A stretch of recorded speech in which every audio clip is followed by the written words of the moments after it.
Hi everyone, my name is Grace. I'm an attorney here at Song & Associates, and today we're going to be talking about a big success story about an H-1B self-petition, which is for entrepreneurs. As you guys know, last year there was a final rule that allowed for entrepreneurs and startups to apply for H-1B by a beneficiary-owned company. And so we got to do one, and we got a success story that we'd love to share with you today. This is a case about a business development specialist, and he has been working for big companies, especially in the hospitality industry.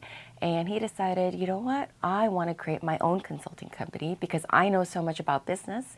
And he said he knows a lot of people in the community who could really benefit from a business development specialist. And so he really wanted to diversify his portfolio. And so he reached out to our firm, and we were happy to help him with creating his own company and guiding him along the process. So some of the key issues and challenges that we face in a self-petition H-1B is, one, because it's a startup, you have to have a really good business plan to explain what are the main focuses of the business, what is the hiring plan, what is the projected financials, similar to what you would do if you're doing an E2 startup or if you're doing an L1A new office. Now, because it's not an L1A, you don't have to have that focus of having like the bell-shaped curve, right?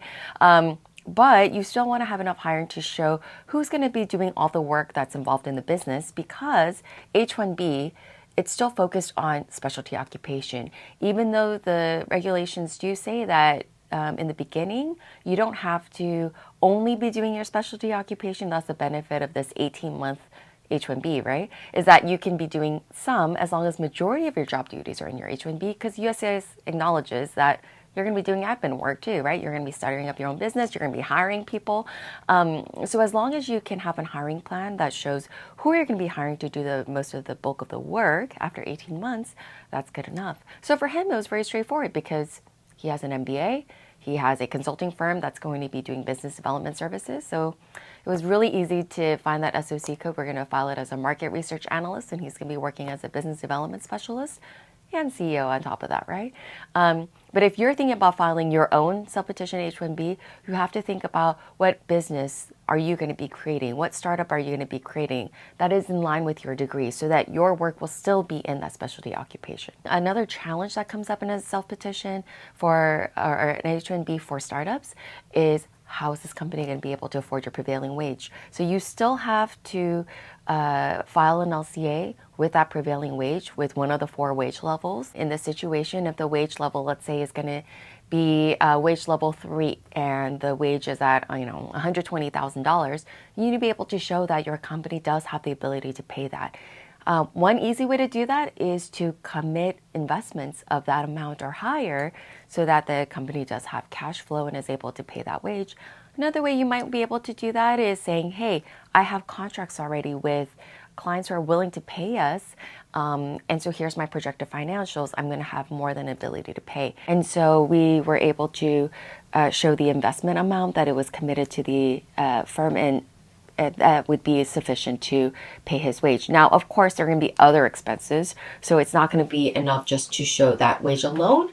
But again, USCIS is just making sure that it's viable, that it's feasible for the company to pay. And thankfully, we didn't have any pushback with the investment documents that we were able to show this time. Another way that you might be able to show ability to pay is economic indicators, right? We kind of do this for E2 cases, but you might try to do that for also an H-1B and say, these are the economic factors. Here's the research that we did to show that there's a high demand for this type of business in our area, and it's going to generate X amount of revenue. We expect our expenses to be at such, and so based on the financial projections, we certainly will have ability to pay. That's one strategy you might be able to use. Another challenge that we had was office space.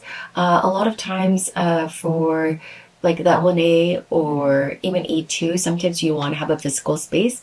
I would say for the H-1B, physical space is also important because that's where your LCA and that's where your wage level is determined. It's based on the geographic region of where you're going to be doing your work. And so if it's possible, even if it's a co-working space, it's nice to have a physical location. Because even though you can have virtual offices these day and age, have a virtual office contract with a shared workspace. There's so many, right, these days, to show that there is a physical location where you'll be working, and that way you can have a very clear LCA wage determination.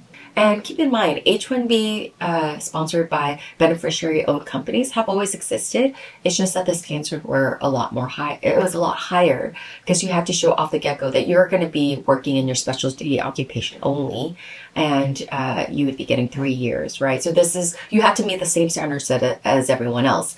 But what the final regulation did is saying, even if right now you're not only going to be working in your specialty occupation, as long as it's majority, we're going to shorten the period to 18 months instead of 3 years, so that within 18 months, if you can show that now the business has grown. Another big thing that you have to keep in mind when you're doing a beneficiary-owned H-1B is that you need to show that there is a bona fide employer-employee relationship. And this is the case for all H-1B cases, but especially so for self-petition, because you have to show that the beneficiary is truly an employee, even though he or she might own 100% of the company. So in this situation, we had a separate LLC manager, and we wrote in the articles of organization that the LLC manager was going to be tasked with hiring and firing and supervising all employees, even if the employee happens to be the owner of the company. And we made that very clear.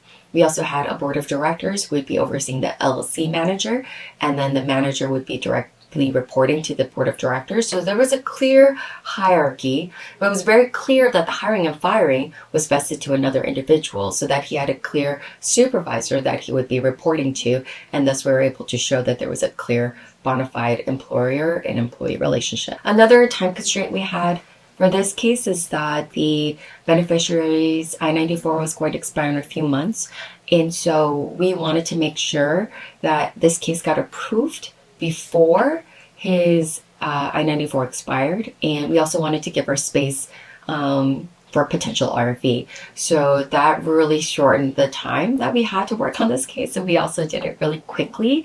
And props to the client who was able to pull together a business plan, all of these documents in a really short amount of time, and we were thrilled when it was approved without an RFE.